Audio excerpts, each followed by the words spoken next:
Babe, wake up. It's time for more Two Sentence Horrible Stories. I just gotta say this, now that we're officially a few episodes into season 2, this show really does not have anything to do with the Two Sentence horror concept. So, how fitting is it that today's episode is titled Imposter? I, for one, am absolutely shuddering at the thought of how many times the word sus would be used in this video if it was made like 4.5 years ago. Struggling with his identity, a financial advisor at a high-profile investment firm finds himself stalked by a menacing doppelganger. That may be the most genuinely intriguing episode summary we have read together yet. Could this be world first, world record, two-sentence horror story episode that is just good instead of so bad it's good? I sure hope so. Let's find out. Nice boardroom opening with some deal closers who do just that, close a deal. This is a weird boardroom that has like a lounge area right next to the big business meeting table in case you get a little eepy. That doesn't matter though, because our main character just closed a massive deal, huge dub. You can tell it was massive on account of there are 3 people in the room to witness it. And our main character's name's Charles DeMaculangan. I know all names are made up, but that seems extra made up. Do you guys think he was the only Charles DeMaculangan in his school? Does he constantly get mixed up with the other Charles DeMaculangans that work there? I will stop making fun of this name out loud, but I'm gonna be thinking it, and you can't stop me no matter what. If your name is DeMaculangan, hit me up. Hit my DMs, I guess. It is really weird, in hindsight, that this girl says, "Congratulations, Mr. DeMaculangan," because that is his fiance.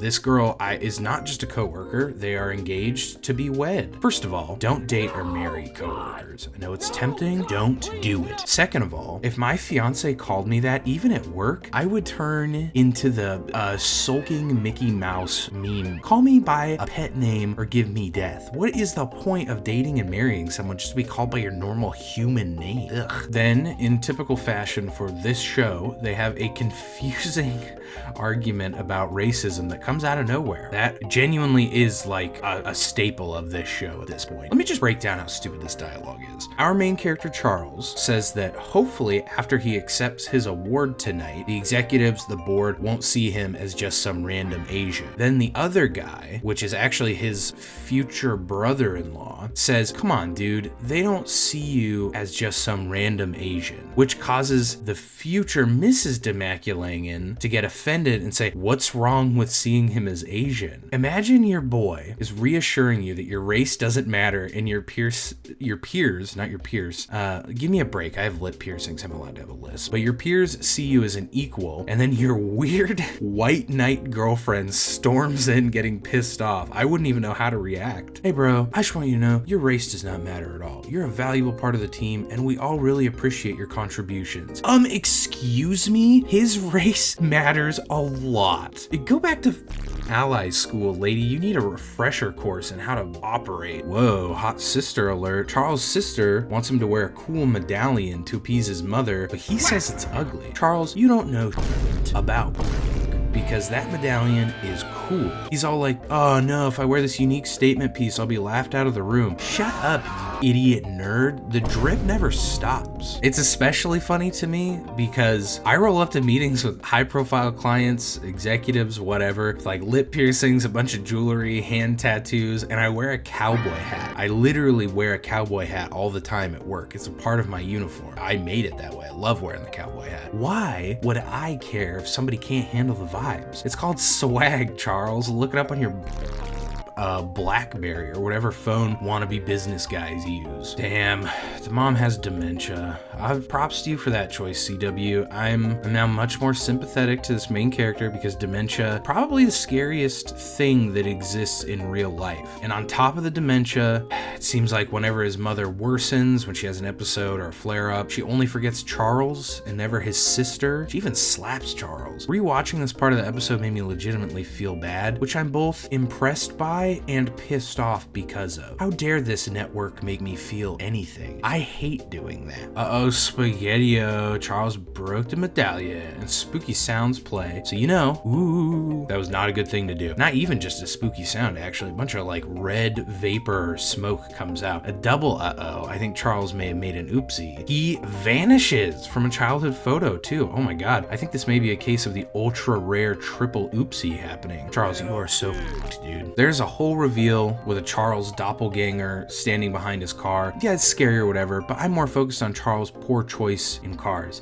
BMW. Yeah, I said it. They made something really cool with the i8 and then they got rid of it almost immediately. Now we pledge allegiance to a different 3 letters from Germany. AMG, baby. I'm just kidding. If you like BMWs, you're cool. I have never driven an M4 I didn't like. It's just a joke. Oh my God. Can the CW not hire extras or something? This is supposed to be a massive company. Words used were like high profile investment firm. And from what we've seen in this episode, it has like 17 employees total, 3 of which are the CEO and his 2 kids. That's like 18% nepotism, dude. You gotta fix that. Charles' creepy fiance, I genuinely don't remember her name, sorry. But she watches him pace back and forth practicing his speech for the awards ceremony and he's really nervous, he's freaking out, and she gets like, horny from that? Yeah, who the hell am I to judge? She gives him like some stupid little speech too while pretending to adjust his tie. And this brings me to another pet peeve rant. It's my channel allowed to do this. How hard is it to get someone on the set of your show who can actually put a tie on someone? This tie looks like... I'm not even talking about the design, I just mean how it's tied. I don't even know what that's supposed to be. Maybe an attempt at like a Windsor knot? I'm more of an Eldridge or like a Merovingian guy. I've been on a Merovingian knot kick recently. But just to have him wear no tie. It's 2024, a tie's not even required to do business anymore. Like, I just don't have a tie. And don't have another character yank on a tie without adjusting it at all. I mean, like, it looks identical after she's done fiddling with it. Time for a little office pregame before the awards ceremony, I guess. There is something profoundly sad about a bunch of people spending their free time drinking at work in suits and everything. Like, going out with your coworkers for drinks? Totally cool. Thumbs up. Drinking at work in suits and everything? Cringe. Bad. Sad. Then a delivery woman shows up and she asks Charles for directions, but he's super weird to her for like no reason, and then she leaves, and then, you guessed it, cue the classic CW attempt at racist commentary, I guess? The delivery woman leaves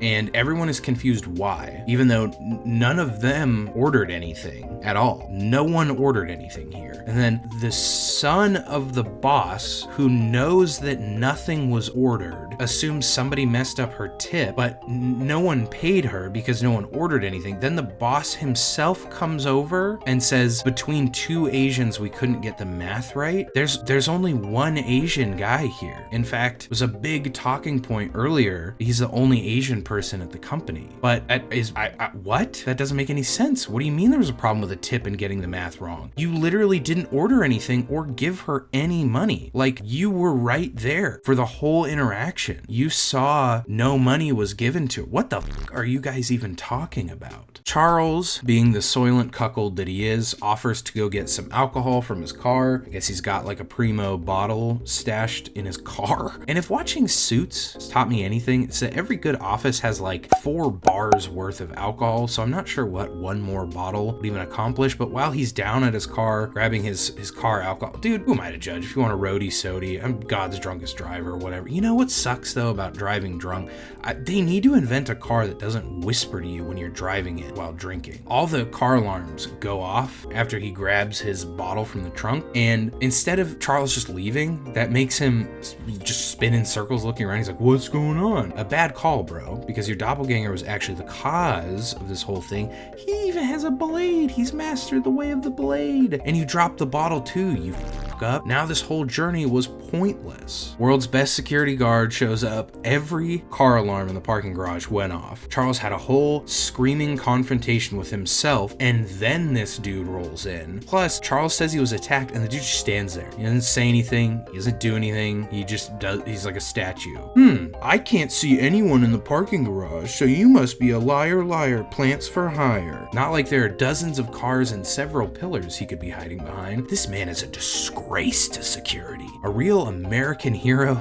Like, Paul Blart would search every inch of this place until he restored order. And that's true. Charles' sister, you guys remember the sister from before in the episode? The sister that Charles had, who he's related to, that's the daughter of his mother, his sister that he has on his from birth. She's back, and she's understandably concerned about Charles because he's freaking the heck out. I'm sorry about saying heck just now, you guys. I know that language is a little strong. I just really needed to get across how out he's freaked right now. Charles is a good man, I've decided. He was just attacked. He's probably super scared, but when he sees his sister, his immediate reaction is concern for his mother. Maybe the soylent cuckold remark was too harsh, Charles. I'm beginning to see you in a new light, buddy. The sister here is a idiot, though, because she doesn't care that her dementia-ridden mother is wandering around this building on her own. It's time for the award! I haven't talked about this yet expressly. Maybe depending on what clips are used, you've kind of seen it. But the doppelganger of Charles is dressed like a farmer. Low-key, outfit goes hard. Farmer Charles walks up on stage to accept the award in his dope outfit. Charles walks from the back. Walks from the back? Watches from the back. What was I talking about? Where am I? Oh,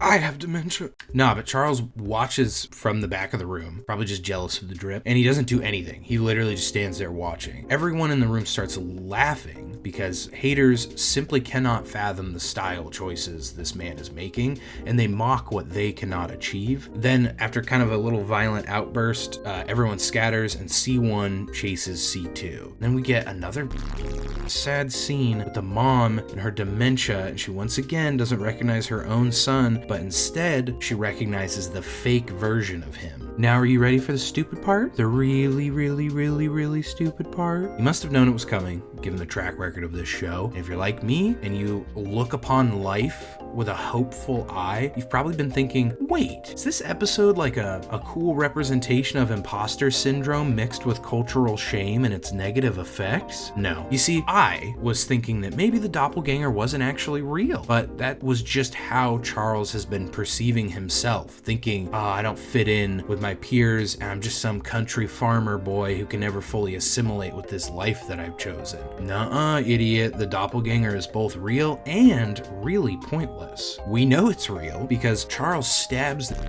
out of him, and everyone else can see its weird faceless corpse laying on the ground, and it was pointless because Charles didn't learn anything, and his life is now ruined. This entire episode happened because he broke an amulet, and it became pissed off at him. No lesson about acceptance or confidence, just Charles being tormented by a demon, and then his life being destroyed. We were close this episode. We were pretty close. Maybe the closest we've been so far to a passable score on quality. And I've been sitting here for a while thinking about tweaks that could be made to save it, aside from the obvious of, like, you know, the acting's bad, the dialogue's bad, the editing's bad, it's not shot very well. Aside from that, but I think time is one of the biggest limiting factors in this case. Like, yeah, we could change the botched racism, we could tighten up that scene in the parking garage a little bit, could trim some fat, add more scenes that imply, like, altered perception, but I think at the end of the day, pulling something as subtle as this off in 18 minutes while having it be compelling is kind of a long shot. At least pulling it off in a way that's compelling and worthy of the horror genre, because let's not forget, horror is meant to be creepy, unsettling, scary, spooky, whatever. It's not just supposed to be confusing and tedious, as some people think. And I want to make one thing clear, crystal clear, right now, just in case I have not gotten this across in previous episodes. I 100% believe it's possible to do short horror. That's why I'm still giving this show a legitimate chance and not just exclusively pointing and laughing at how bad it is. There are short films on YouTube that you can find that are just a few minutes long and manage to genuinely be spooky and even cool. For this specific concept, the doppelganger toying with imposter syndrome and like the whole culture shame thing, I would want a longer runtime, but looking at the larger picture here, it is absolutely not the time frame that is limiting the CW. I think what's really limiting them is the fact that each of these episodes has about as much care and attention put into it as the average Crunchwrap Supreme from Taco Bell. And we're not doing a featured comment for this video. You may have noticed a little bit of a delay with uploads, and as a result, this episode's featured comment is